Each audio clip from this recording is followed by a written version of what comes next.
अस्सलाम वालेकुम जी। Last lecture में कुछ बेसिक कंट्रोल्स देखे और इस लेक्चर में कुछ मज़ीद चीज़ें देखेंगे।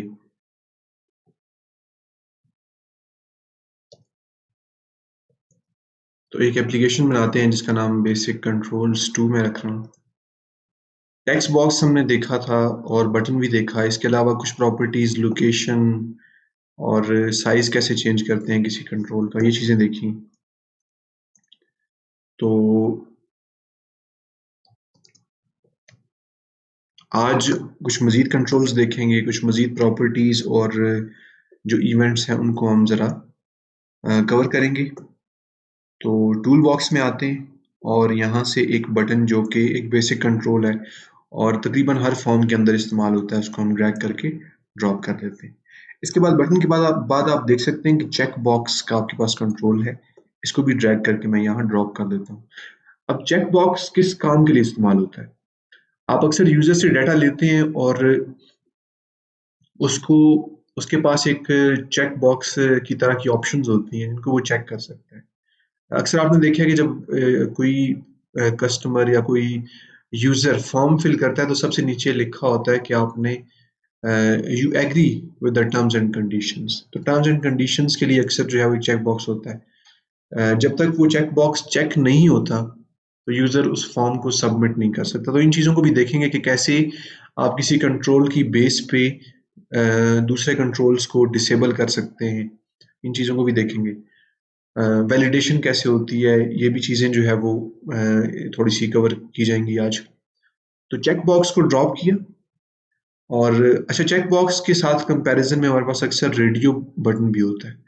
तो रेडियो बटन जो होता है उसमें आपके पास सेट ऑफ ऑप्शंस होती हैं। आप उनमें से कोई एक ही ऑप्शन सेलेक्ट कर सकते हैं। लेकिन अगर आपके पास सेट ऑफ चेक बॉक्सेस हैं तो आप उन सारों को चेक भी कर सकते हैं और उन सारों को अनचेक भी रख सकते हैं।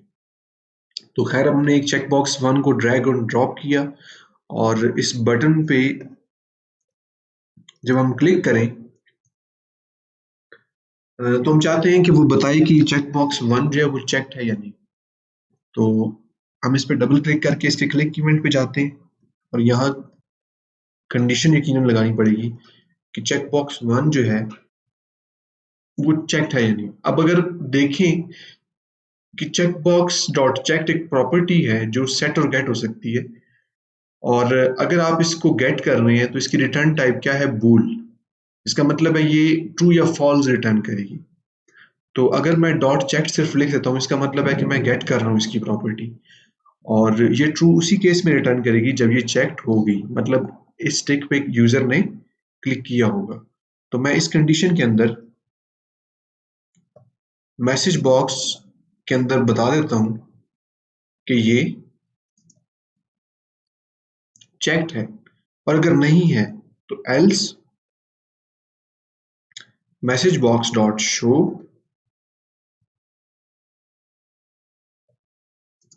Not checked. या अगर आप एल्स ना भी लिखें तो जब तक वो चेक नहीं होगा वो मैसेज बॉक्स चेक वाला शो नहीं होगा। इसको मैं सेव करता हूँ और अगर मैं इसको अब रन करूँ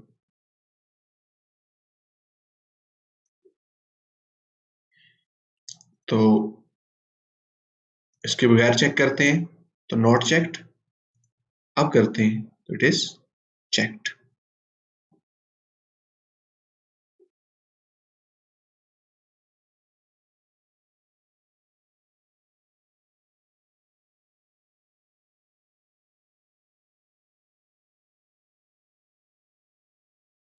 अच्छा, अब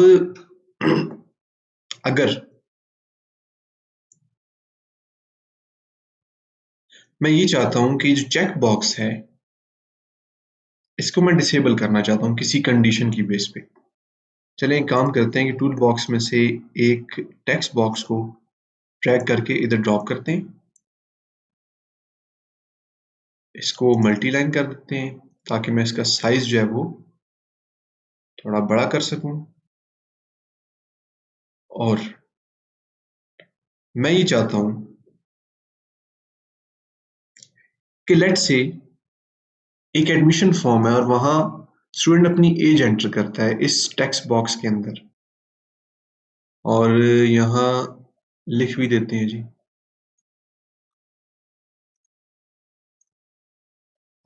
एज, अगर उसकी एज 30 से कम है तो ये चेक बॉक्स वो चेक कर सके। लेकिन अगर इसकी वैल्यू 30 से ज्यादा हो जाए, यूजर 30 से ज्यादा वैल्यू एंटर करे, तो ये चेक बॉक्स खुद ब खुद डिसेबल हो जाए। लेट्स से कि अब उसको स्कॉलरशिप नहीं मिल सकती, ये चेक बॉक्स जो है वो स्कॉलरशिप के लिए, या कुछ और कोई ऐसी सर्विस है जो उसको जिसको वो अवेल कर सकता है अगर उसकी एज 30 से कम है। तो डिफरेंट किस्म के सिनेरियोज हो सकते हैं, लेकिन अभी हम ये चाह रहे हैं कि अगर इसमें जो वैल्यू है वो 30 से कम हो तो ये चेक बॉक्स क्लिकेबल रहे। लेकिन अगर 30 से ज़्यादा वैल्यू इस चेक बॉक्स इस सेट टेक्स्ट बॉक्स के अंदर दी जाए तो चेक बॉक्स डिसेबल हो जाए। तो कैसे करेंगे? इस चेक के अंदर इस टेक्स्ट बॉक्स के अंदर हमारे पास डिफरेंट किस्म के इवेंट्स हैं और टेक्स्ट चेंज का भी इवेंट है कि टेक्स्ट जब इसका चेंज होता है तो उसके बाद इसको कॉल किया जाए। तो जब ये कॉल होगा, जैसे ही आप उसके अंदर कोई वैल्यू एंटर करेंगे तो ये वाला इवेंट ट्रिगर हो जाएगा और इसके अंदर आप देखेंगे कि if text box 1 dot text, इसको हम ब्रैकेट के अंदर करते हैं डॉट टेक्स्ट, लेकिन क्योंकि ये टेक्स्ट में होगा, स्ट्रिंग में होगा, तो हम इसको कास्ट करेंगे डॉट टू इंट 32, इसको कास्ट कर लिया। If it is greater than 30, condition तो हमने लगा दी। और अब करना क्या है, हमने check box 1 dot enabled is equal to false. अच्छा, जब एक स्टेटमेंट हो तो आप अगर ब्रैकेट्स ना भी लगाएं तो फर्क नहीं पड़ता, ये आप लोगों को पता है इस बात का। else checkbox 1 dot enabled is equal to true।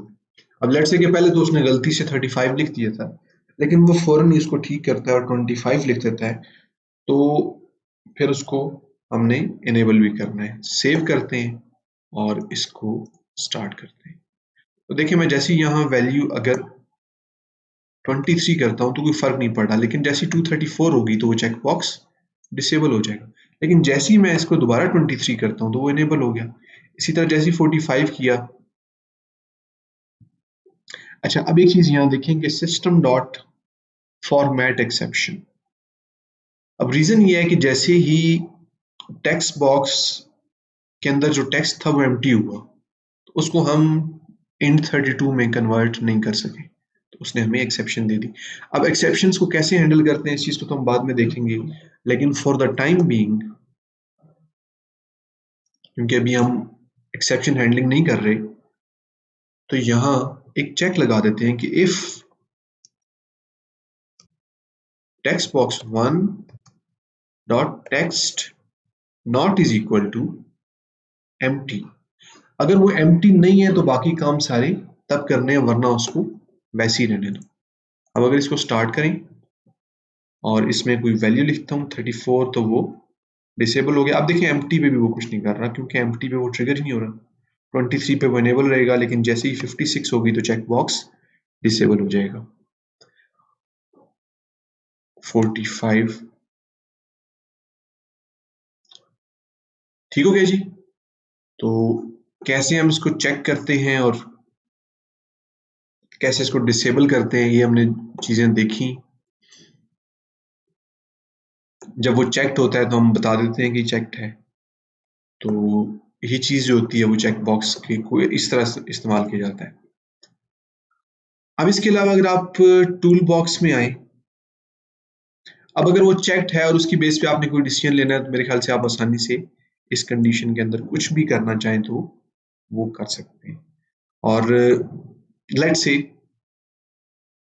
कि अगर आपने इसको चेक किया हुआ है तो आप इस फॉर्म को तभी सबमिट करवाना चाहते हैं, उसको कैसे करेंगे? सबमिट, ये सबमिट का जो बटन है ये हमेशा डिसेबल रहेगा जब तक इसको हम चेक नहीं करेंगे। तो इसको हम कैसे अचीव करेंगे? इस चेक बॉक्स पे क्लिक करते हैं और इसके इवेंट में आते हैं। अच्छा, अब चेक्ड चेंज इसको ट्रिगर करते हैं इफ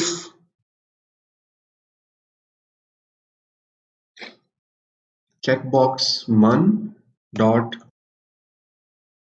चेक्ड, अगर वो टिक हुआ है तो फिर क्या करें जी, हमारा बटन वन, उसका नाम था button one dot enabled is equal to true, इसको ट्रू कर देते हैं। Else button one dot enabled is equal to false. और बाय डिफॉल्ट जब आपका फॉर्म लोड होता है तो आप इसके इधर क्लिक करें तो ये आपका फॉर्म लोड का जो इवेंट है वो आ जाएगा। इसमें आप बटन वन को डिसेबल कर दें, तो जब फॉर्म लोड होगा तो ये डिसेबल हो जाएगा, और जब तक आप इसको टिक नहीं करेंगे ये इनेबल नहीं होगा। और टिक करने के बाद अगर आप इसको दोबारा चेक करने के बाद इसको अनचेक कर देते हैं तो वो दोबारा डिसेबल हो जाएगा।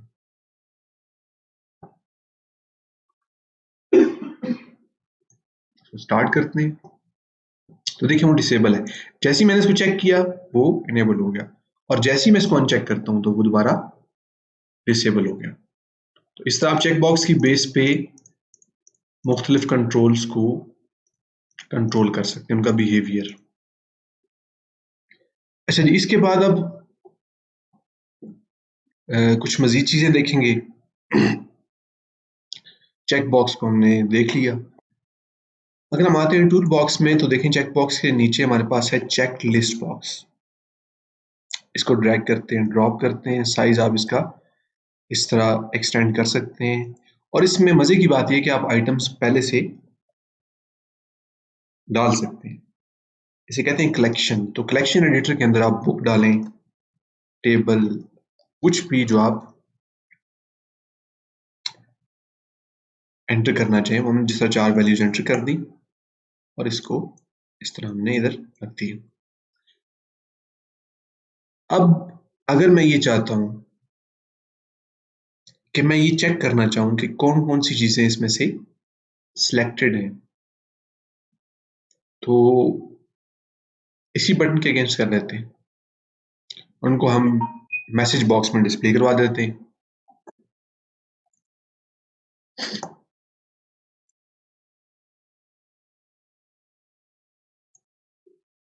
इधर आते हैं, इसको डिलीट करते हैं। अच्छा, अब है ऐसे कि वो उसके अंदर काफी ज्यादा आइटम्स हैं, तो हमें लूप लगाना पड़ेगा।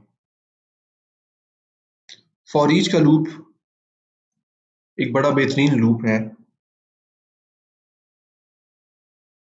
कि अगर आप किसी भी सेट ऑफ आइटम्स के ऊपर लूप लगाना चाहते हैं और आपको अक्सर उनका काउंट भी नहीं पता होता, तो फिर आप फॉर ईच का लूप यूज कर सकते हैं।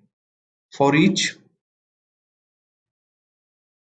और उसमें से एक एक आइटम को पिक करके आप उसको डिस्प्ले करवाना चाहते हैं, उसके ऊपर प्रोसेसिंग करना चाहते हैं।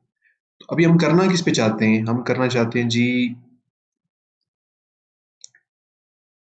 चेक्ड लिस्ट बॉक्स वन पे। लेकिन उस पे लिखने से पहले हम उसमें से हर एक आइटम को उठाएंगे ऑब्जेक्ट के तौर पे।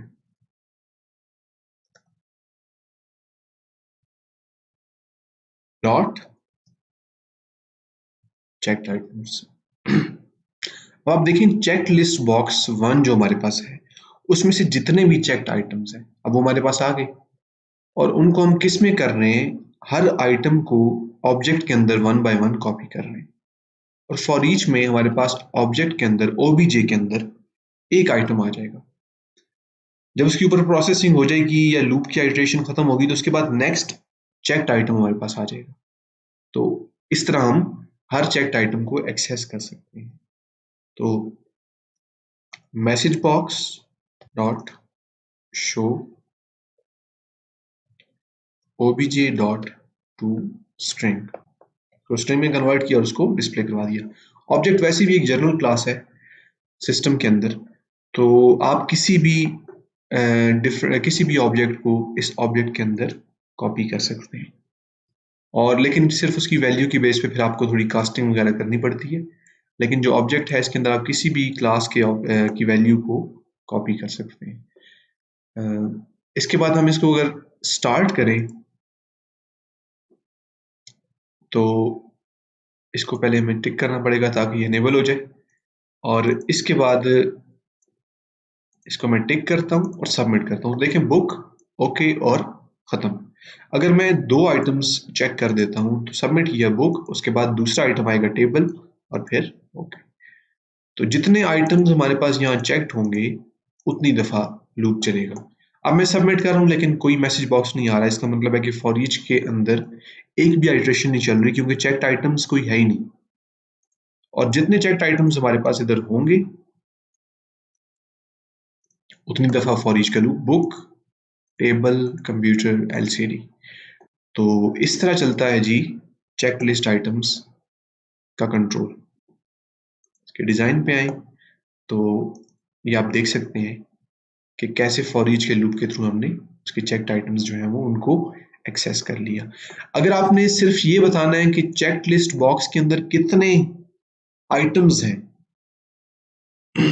तो वो आप सिंपली बता सकते हैं check list box one dot items dot count. आपके पास एक प्रॉपर्टी है जो बताती है कि इसके अंदर कितने आइटम्स पड़े हुए हैं। इसको आप मैसेज बॉक्स के अंदर डिस्प्ले करवा सकते हैं। फिर इसके अलावा अगर आप डायनामिकली रन टाइम पे आप चाहते हैं कि उसके अंदर कोई आइटम्स ऐड किए जाएं तो डॉट ऐड के थ्रू आप उसको ऐड भी कर सकते हैं। लेट्स से कि यहाँ टेक्स्ट बॉक्स ये पड़ा हुआ है, इसके अंदर आप कोई वैल्यू डालते हैं और आप चाहते हैं कि वो इधर चेक लिस्ट बॉक्स वन के अंदर आ जाए तो वो आ जाएगी। मैं टूल बॉक्स में से यहाँ से एक बटन ड्रैग करके यहाँ ड्रॉप करता हूँ और इसका नाम रखता हूँ ऐड।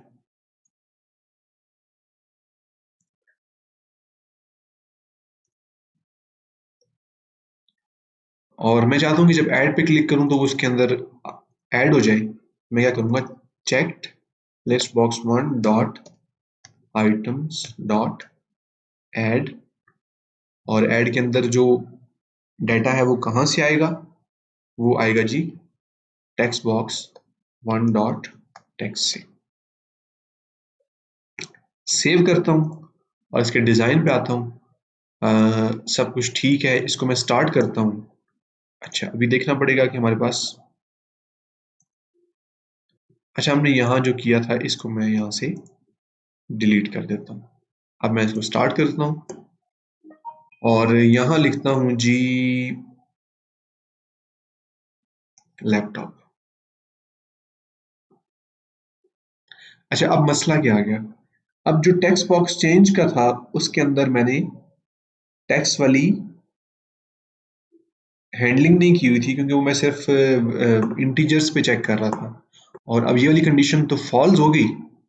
ये मतलब ये तो ट्रू हो गई कि वो एम्प्टी नहीं है, लेकिन यहाँ वो 30 उसको टेक्स्ट को जो है वो इंटीजर में कास्ट नहीं कर सका। तो अब मैं क्या करूँगा, अब मुझे फ़िलहाल फॉर द टाइम बीइंग इसको मल्टी लाइन कमेंट करना पड़ेगा। आपको पता है कि कैसे करते हैं। ये इसको मैंने मल्टी लाइन कमेंट कर दिया। अब मैं इसको स्टॉप करता हूँ और दोबारा से स्टार्ट करता हूँ और यहाँ लिखता हूँ जी लैपटॉप, ऐड करता हूँ, और जैसे ही मैंने ऐड किया तो आप देखें इधर सबसे नीचे लैपटॉप आ गया। अच्छा एक चीज़ ध्यान में रखें कि जैसे ही मैं इस प्रोग्राम को क्लोज करूँगा तो उसके वो आइटम्स जो मैंने उसके यूज़र इंटरफेस से ऐड किए हैं वो तो वहाँ रहेंगे, 4 आइटम्स जो एलसीडी तक है। लेकिन लैपटॉप वाला जो कि मैंने रन टाइम पे ऐड किया है वो वहाँ नहीं रहेगा, और नेक्स्ट टाइम जब मैं इसको स्टार्ट करूँगा तो दोबारा से 4 आइटम्स ही आएंगे। तो इस काम को कैसे सॉल्व किया जाए थोड़ा सा टेक्निकल है, इसके लिए मैं आपको सिर्फ हिंट दे देता हूँ। वो ये है कि अगर आप चाहते हैं कि इस तरह डायनामिकली कोई आइटम्स ऐड किए जाएं और वो फिर स्टिल उसके इंटरफेस में शो हों तो आप इन चीज़ों को या तो डेटाबेस में स्टोर कर सकते हैं या आप किसी टेक्स्ट फाइल में स्टोर कर सकते हैं, और जब आपका फॉर्म लोड हो तो आप उस फाइल से या डेटाबेस से उन वैल्यूज़ को लोड कर सकते हैं। तो फिर जब भी आप रन टाइम पे ऐड करेंगे वो वैल्यूज़ प्रोग्राम क्लोज करने से पहले ही फाइल या डेटाबेस में चली जाएंगी, और नेक्स्ट टाइम जब वो लोड होगा तो ऑटोमेटिकली आपके पास जो प्रीवियस वैल्यूज थी वो भी आ जाएंगी।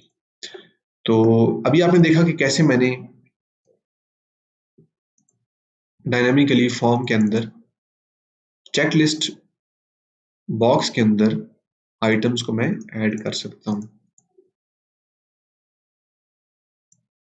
तो जितने भी आइटम्स मैं ऐड करना चाहूं मेरे पास आ जाएंगे, और अगर वो भी सिलेक्टेड होंगे और मैं सबमिट करूंगा तो सिर्फ वही जो सिलेक्टेड हैं मेरे पास इधर आ जाएंगे।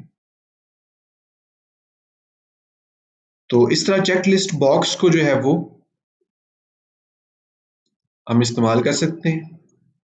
फिर इसके अलावा अगर हम कंट्रोल्स में आए तो उसके बाद हमारे पास कम्बो बॉक्स है। कम्बो बॉक्स को भी ड्रैग एंड ड्रॉप करते हैं और इसको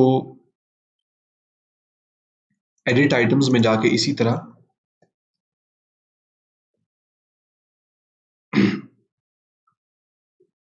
कुछ आइटम्स डाल देते हैं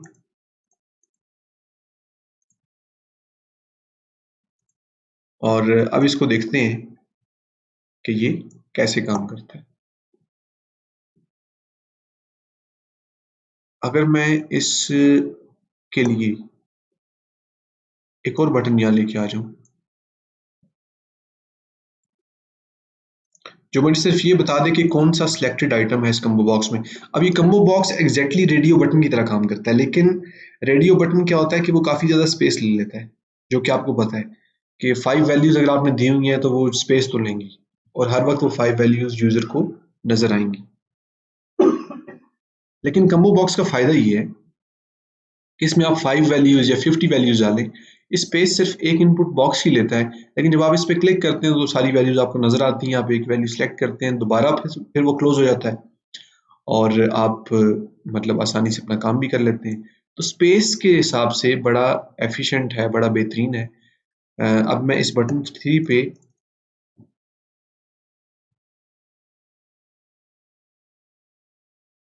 लिखता हूँ डिस्प्ले सिलेक्टेड और इस पे क्लिक करता हूँ और कम्बो बॉक्स डॉट इसके अंदर ही सिलेक्टेड आइटम अच्छा डॉट टू स्ट्रिंग, क्योंकि नहीं पता वो नंबर है क्या है, इसको मैं मैसेज बॉक्स में डिस्प्ले करवा देता हूँ। सेव करते हैं और इसको रन करते हैं। तो यहाँ से कोई वैल्यू चूज करते हैं, डिस्प्ले करते हैं, तो उसने टेबल्स को डिस्प्ले करवा दिया। तो कम्बो बॉक्स जो है एग्जैक्टली रेडियो बटन की उसका अल्टरनेटिव है और चेकलिस्ट बॉक्स का जो है ना ये ऑपोजिट है। यहाँ आप सेट ऑफ आइटम सेलेक्ट कर सकते हैं, यहाँ सिर्फ एक ही आइटम एक लिस्ट में से सिलेक्ट कर सकते हैं। तो देखा आपने कि कैसे इन कंट्रोल्स को हम इस्तेमाल करते हैं। अच्छा, एक और चीज़ भी कि मतलब इन कंट्रोल्स का आपस में भी जो है वो कम्युनिकेशन बड़ा आसान है। लेट्स से कि आप चाहते हैं कि यहाँ से कोई आइटम आप इस चेकलिस्ट बॉक्स के अंदर ऐड करना चाहते हैं, तो वो देखें कैसे करते हैं। बड़ा सिंपल सा तरीका है। इसके मैं डिज़ाइन में जाता हूँ और इसमें लिख देता हूँ जी कुछ आइटम स्मार्टफोन और फिर जी पेन चेयर। ओके। अच्छा, अब मैं इस डिस्प्ले सिलेक्टेड को के बजाय एक और बटन रखता हूँ जिसे कहता हूँ जी ऐड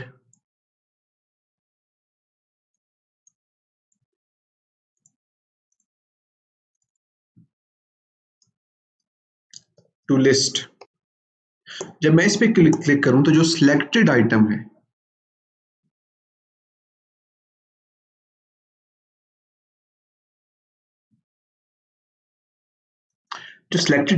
वो इस चेकलिस्ट के अंदर आ जाए। तो कैसे? बड़ा आसान है। इस पे क्लिक करें और करेंगे जी check list box 1 dot items dot add. ये तो हमारा फंक्शन ऐड वाला हो गया। अब ऐड करना किस चीज को है, आपने करना है जी combo box 1 dot selected item dot to string, और ये आपका आइटम जो था वो उसमें ऐड हो गया। अच्छा, इसका जो ऐड है वो दिस इज कैपिटल। इसको सेव करते हैं और इसको स्टार्ट करते हैं। और अब करते हैं जी स्मार्टफोन को ऐड, सिलेक्ट करते हैं, ऐड टू लिस्ट करते हैं, तो इधर आके देखें स्मार्टफोन आ गया। तो वही मैं बता रहा हूँ कि इन कंट्रोल्स की आपस में कम्युनिकेशन जो है वो बड़ी आसान है, जिस तरह भी आप करना चाहें आप कर सकते हैं। इस चेक बॉक्स की बेस पे इसको इनेबल कर दिया, किसी भी कंट्रोल की वजह से किसी को डिसेबल कर दिया, इनेबल कर दिया, हाइड कर दिया, साइज उसका बड़ा कर दिया, फॉन्ट चेंज कर दिया, लोकेशन उसकी चेंज कर दी। तो ये चीज़ें मेरे ख्याल से आपको काफ़ी हद तक समझ आ गई होंगी। ये चीज़ें हमने कवर की हैं इन लेक्चर्स में। तो अभी आप किसी भी कंट्रोल का साइज चेंज कर सकते हैं, उसकी लोकेशन चेंज कर सकते हैं, किसी कंट्रोल की वजह से दूसरे कंट्रोल को कंट्रोल कर सकते हैं। आइटम्स कैसे आपने देखे हम ऐड कर रहे हैं। तो इन चीज़ों को थोड़ा आपने रिवाइज करना है, प्रैक्टिस करनी है, और इसके बाद मैं आपको इंशाल्लाह नेक्स्ट लेक्चर में मजीद कंट्रोल्स के बारे में भी बताऊंगा कि कैसे उनको यूज़ करते हैं। तब तक अपना ख्याल रखिएगा, और अपनी अटेंडेंस जो है इस लेक्चर के नीचे कमेंट्स में आपने देनी है, व्हाट्सएप के ग्रुप में नहीं देनी। अगले लेक्चर तक अपना ख्याल रखिएगा। अल्लाह हाफिज़।